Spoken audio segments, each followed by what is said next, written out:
Have you ever wondered how a PLC reads inputs, makes decisions, and controls machines within milliseconds? Today we will learn PLC internal architecture, signal flow, and the PLC scan cycle step by step.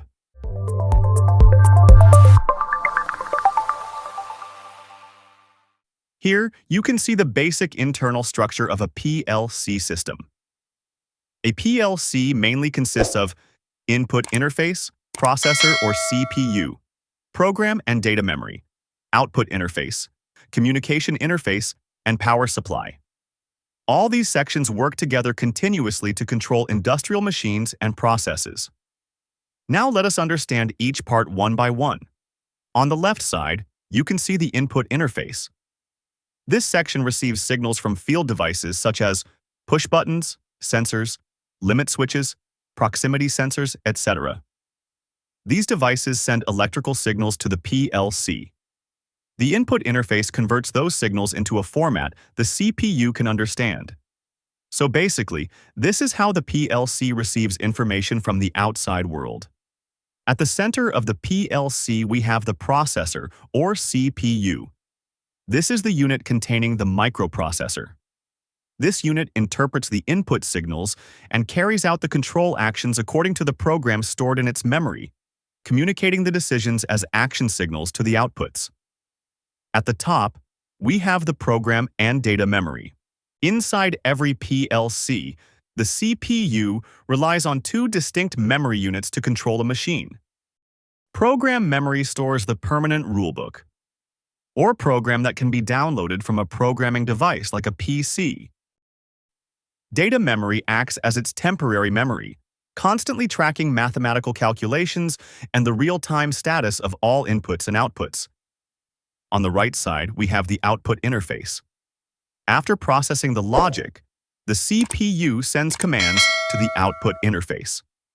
This section controls output devices such as motors, relays, solenoid valves, indicator lamps, etc.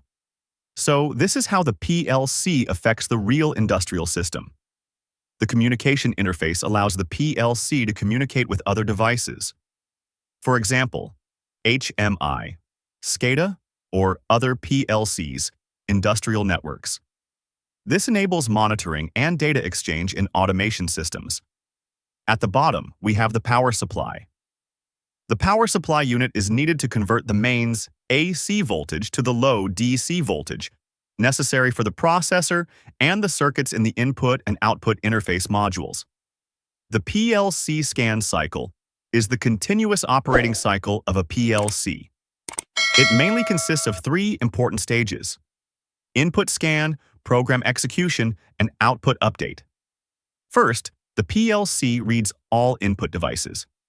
It checks which push button is pressed, which sensor is active, which switch is on or off.